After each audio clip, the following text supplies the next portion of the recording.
Hello, I'm so glad you've here today and you've joined into self-awareness on the job. This is a very popular subject simply because it's amazing how sometimes we are unaware of things on the job. So let me get my video on.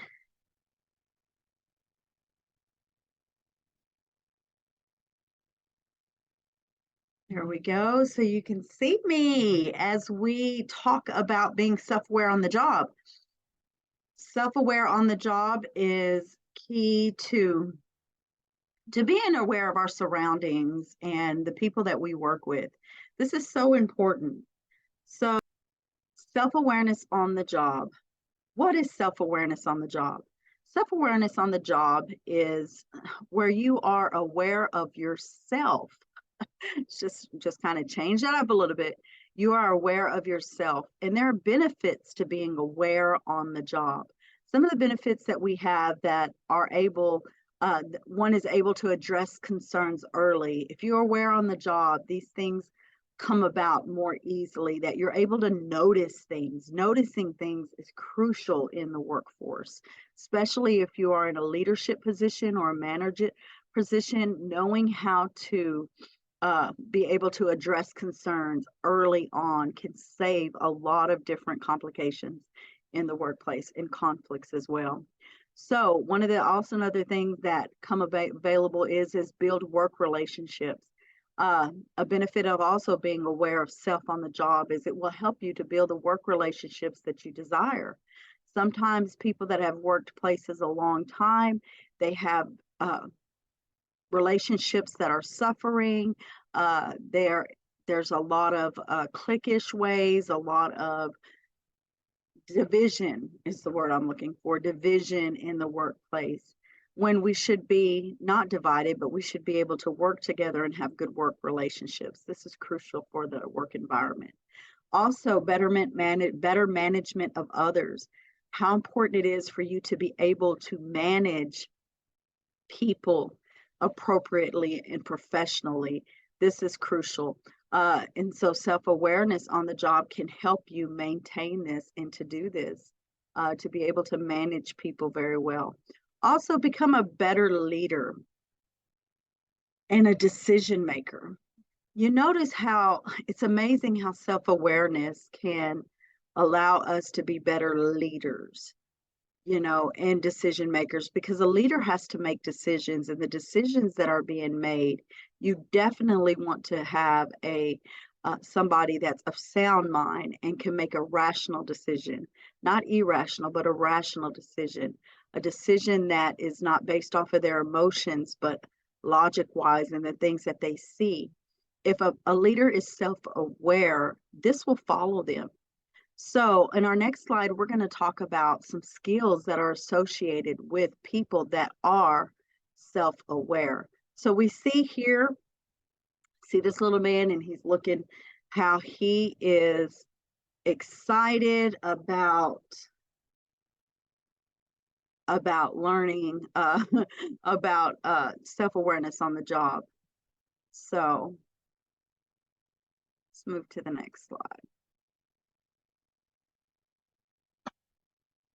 So in our next slide,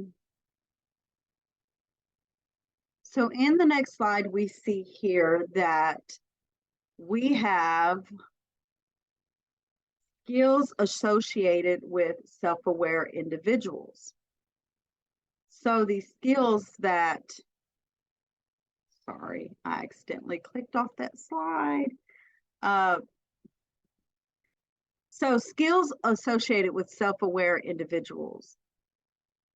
What skills are we talking about? We are talking about some skills that follow their characteristics that will follow them with being self-aware individuals. If you run across a self-aware individual, and I want you to think for a moment, have you ever worked with somebody that you know is very self-aware, somebody that you know pays attention to their surroundings, pays attention to people, pays attention to themselves, most importantly? If you know somebody like these, surely you are able to see some of these things that we're going to talk about today. Just go back in your mind and think about, have you been around somebody that is very self-aware. And if you have, these are some of the things that you can see that they do. One of it is that you will notice that they are very aware of time. They have very, very good time management skills. Even if they were to fall off the boat for a minute, or life happens or something happens, you notice they get back on track.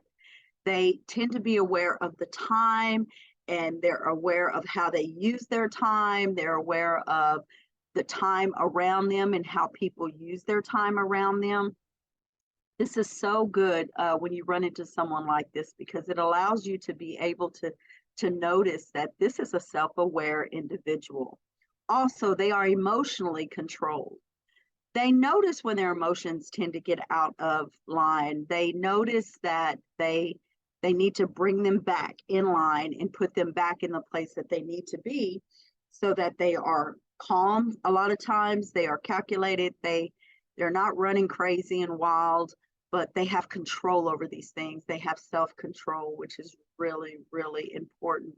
So in looking at somebody that is aware of themselves on the job, you will notice that they are controlled emotionally. Also, they are very empathetic, that they care about the next person. They care about staff. They care about the people around them. Like you say, they're aware of the people around them, and they know that these people, have concerns, and they have feelings, and they know that, and they definitely function off of that. So if you just combine them three things, you can just imagine what this individual is like. They are very controlled. They are very time management, are very aware of the people around them. And not only that, but I love this next one, because this is definitely something that can let you know that somebody is a very self-aware individual. They are very confident. They are confident, and they walk with their head held high. They're confident when they talk, when they move. This is something that follows them, because they are aware of themselves. They know, and they're able to recognize their strengths. They're able to recognize what works for them and what doesn't work for them. They know that. I mean, and it just makes them confident. They know their worth. And not only that, they know they are in tune with what's going on right now, where they're at, and they're okay with it, and already is ready for it. I like that. Also, they have great communication skills. So if you combine the confidence and all these other things we've talked about with their communication skills a lot of times are, sometimes you may want to say they're kind of extroverted, because these are the people that just bounce around and go out there, and they know what they're doing. And it makes me think of that top sales individual who confident and know what they're doing, and know their strengths, and know that they can go and they can do this, and they can sell. They can sell anything. Anything you give them something to do, and they're on it. Anytime I think about somebody with great communication skills, I mean, being a sales person is definitely one of them. I'm learning sales myself, and as I learn, I'm telling you, it's amazing. It's amazing when you learn to find out what your strengths are. So adaptability, can't help but think about people that adapt well. Um, they're not shaking by the changes in the company. There's a lot of people who are not aware of themselves, and the minute something happens, they are just emotionally just out of control anyway. I remember working with an individual who was always negative, just negative, negative. And anytime a change would happen, it was hard for them to adapt to it. And a lot of it is because, they were not worried about themselves, and not being self-aware of things. And they were so focused on the negativity. And a lot of times that's what happens. They're so focused on the negativity that they miss the part of being self-aware, and aware that, hey, this isn't as bad as I thought it was. I could adapt to this. This isn't like I've got this picture painted in my head or everybody else is painting it. This is where our leaders and our managers come in. Our leaders and our managers can have that adaptability to know that everything is going to work out and it's going to be okay. And they have this positive self about them that it spreads off into the workers. This is so important. So it's so important to be self-aware and to adapt. It leads people to having a more positive self-image about themselves, and they're better in communication, and most importantly, their overall improved well-being is simply because they are self-aware individuals. You do not need to be an individual who's not aware of things on the job. So think about that person. If you know one of these people, be sure and tell them and let them know, hey, I appreciate how you are. This is a good thing because I'm telling you, it's rare. It's rare today. So many things have happened and have changed. And with it changing, it has caused people to not really want to, you know, be aware anymore. They just kind of go with the flow. But we need to be aware of ourselves because being aware of ourselves on the job helps us improve our overall well being. And that's the thing. You want to be okay overall.